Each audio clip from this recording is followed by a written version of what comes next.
Hello, I'm Avis Kaufsbeck, and this is the Peace is Here podcast. Welcome to Peacewarts, School of Peacecraft and Inquiry, where we practice the skills of peace through short classes. We take the peace work seriously, but not ourselves. If you're joining us mid-school year, you're not late. Orientation begins at episode 198.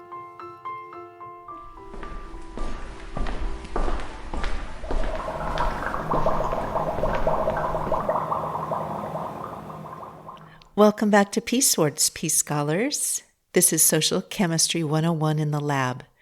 Today we are discussing the primary accelerant. In the lab, an accelerant is a substance that increases the speed of a chemical reaction. In social chemistry, humiliation is the ultimate accelerant. It triggers a physiological response so intense that the brain interprets it as a physical threat to survival. Neuroimaging studies have found overlapping activity between social rejection and physical pain, particularly within the anterior cingulate cortex. Psychiatrist James Gilligan, who spent decades studying the pathology of aggression in maximum security prisons, observed this mechanism firsthand. Gilligan's conclusions were not theoretical.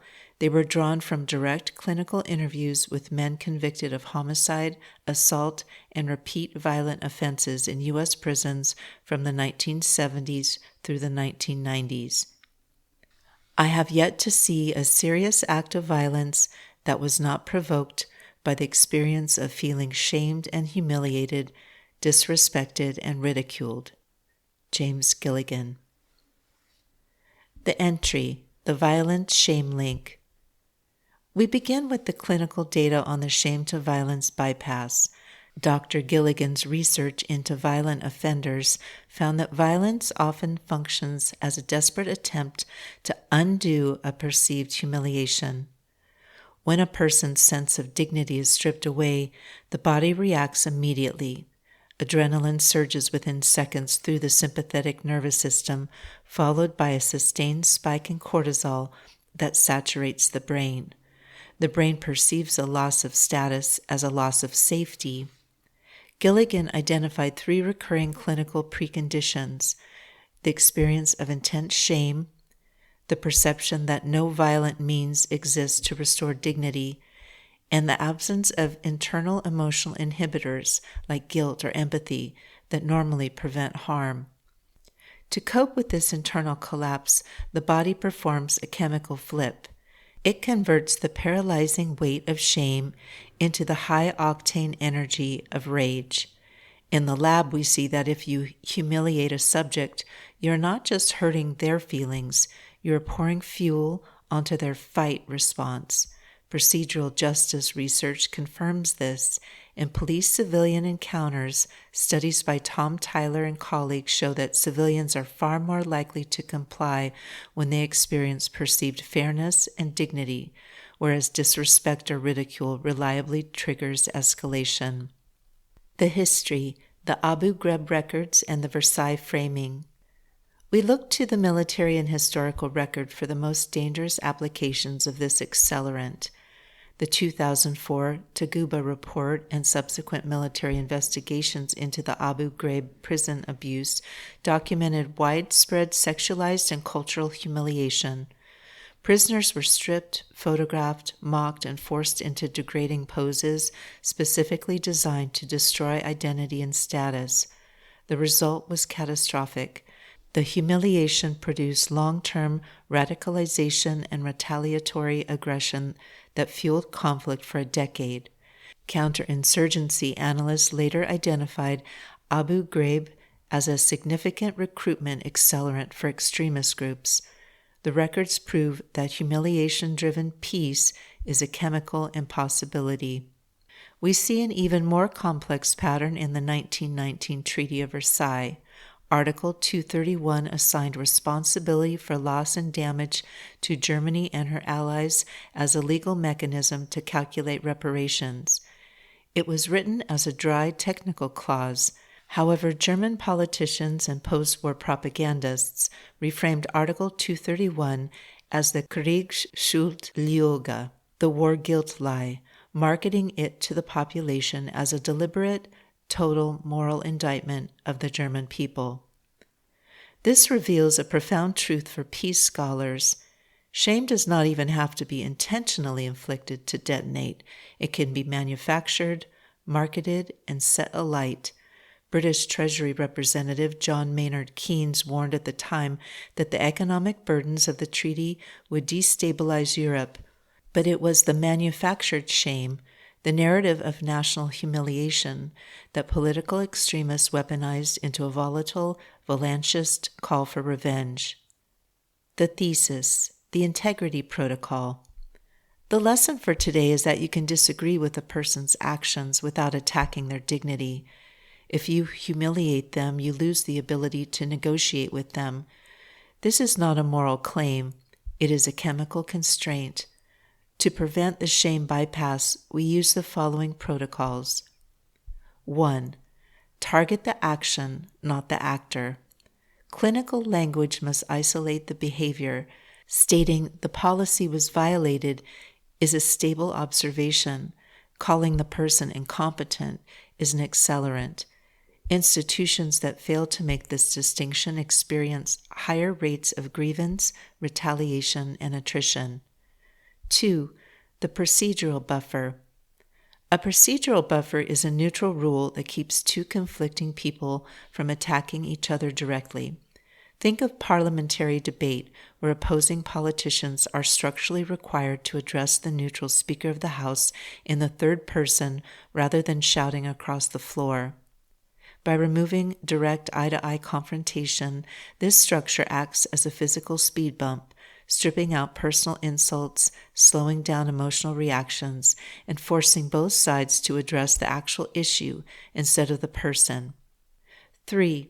The restoration of dignity. Restorative justice models demonstrate that when an offender is held accountable while their basic human dignity is preserved, accountability becomes possible without triggering the shame to violence bypass. You must keep the social bond intact to keep the reaction temperature low. The Commons Forge. How does neutralizing the chemistry of shame protect a world of sharing?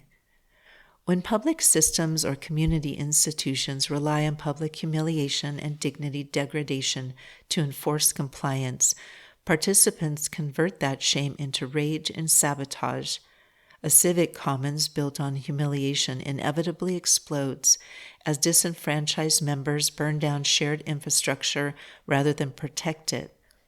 By embedding procedural buffers, separating actions from identity, and protecting individual dignity during conflict, a peace scholar prevents the shame to violence bypass. Preserving human dignity maintains the relational integrity required for sustainable, multi-generational community sharing. The quenching agent, micro-practice. A peace scholar understands that shame is the primary accelerant, the taboo emotion that drives most unnecessary explosions. By protecting a person's dignity, you keep the reaction temperature low enough to find a solution. Practice dignity today. Don't let shame become the accelerant. Homework. 1. Look up Dr. James Gilligan's work on shame and violence. How does unacknowledged shame act as the primary emotional driver behind violent behavior? 2. Write down one question about any of this episode's topics. If you don't have a question, just write "no question." 3. Optional. Look up Article 231 of the 1919 Treaty of Versailles. How does this legal clause, reframed into the war guilt lie, I'm not going to try to pronounce that again, it's capital KRIEGSSCHULDLUGE, that's the German word, to drive national humiliation. If you'd like to read more on this subject, some book suggestions are Violence, Reflections on a National Epidemic by James Gilligan, M.D., the landmark clinical study mapping the direct relationship between experienced humiliation and extreme violent behavior, and Why People Obey the Law by Tom R. Tyler, a foundational work on procedural justice showing how perceived dignity and fairness drive public compliance over punishment. These are also in the show notes with the homework. The reaction. A sustainable reaction is a dignified reaction. Social chemistry is a chemistry that protects the dignity of the actor while correcting the action. Until our next class, keep your elements stable. Class dismissed. Thank you for listening. If you're looking for your next read, I write books about strong friends, wild places, and a future worth the effort. The Pedro the Water Dog Saves the Planet series follows two best friends, Tilly and Camus, strong, funny, and in love with the wild world, who decide their small choices add up to something. Hopeful eco-fiction for grown-ups, climate fiction without the doom. You can jump in anywhere or start with book 1. In one more year, Tilly can swim like a dolphin and run like the wind. She just never learned to cycle, which is a problem because she's decided to attempt her first Ironman. Her reason isn't glory. It's a quiet, stubborn idea. If one ordinary person can finish something this hard, maybe a whole town can be talked into buying less, wasting less, and keeping their stuff longer. One more year.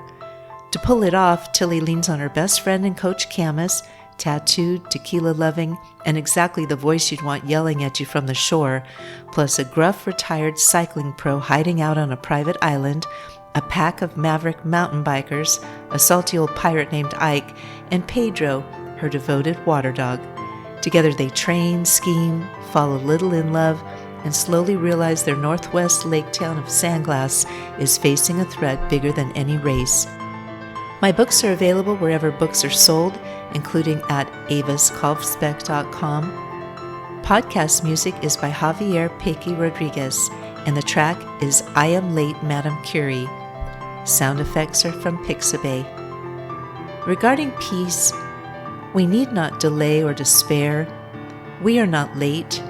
We are right on time to love. We are all scholars of peace. Listen for the peace.